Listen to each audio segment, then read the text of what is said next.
An ECOWAS regional court sitting in Abuja has ordered the Nigerian government to pay $244 million in compensation to those affected by the Biafran War. The court has found the Nigerian government guilty of failing to demine and remove unexploded devices from the 11 states where the civil war was fought between 1967 and 1970. CGTN's Kelechi Emekelem has more. Applicants and defendants are all seated at the ECOWAS Community Court of Justice in Abuja, Nigeria's capital. They're here to witness the final ruling on a case that has been in the books for 5 years. It's a case that pitted the federal government against post-Biafran war claimants. Most of them have been maimed by mines and explosives left behind by the Biafran War.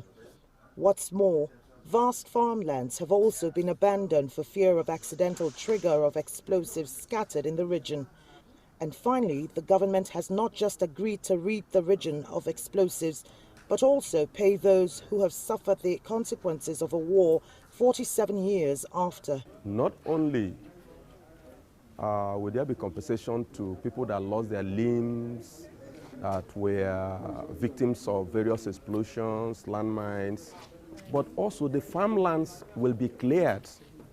The farmlands will be cleared of all these bombs. You know, for 40-something years now, majority of the farmlands in the southeast and south-south has laid fallow because of fear of explosion. Almost $140 million of the total award would be spent on compensation of war victims, and over $100 million would be spent on demining and destruction of unexploded ordinances. This is the only regime that had given life to the 3R, the reconciliation, reconstruction and rehabilitation. It has all been words and no action. And so we thank the present regime for taking this bold step, for agreeing to out-of-court settlement. The Biafran War involved 11 states in southeast and southern Nigeria attempting to break away from the Nigerian state. It lasted only 2 years and 6 months, but the cost was colossal. Over 1 million people were killed, and the scars of the war are still evident nearly 5 decades later.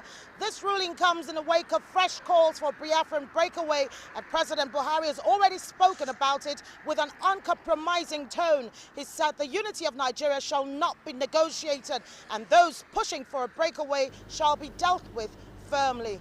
Kelechi Emekelem, CGTN Abuja, Nigeria.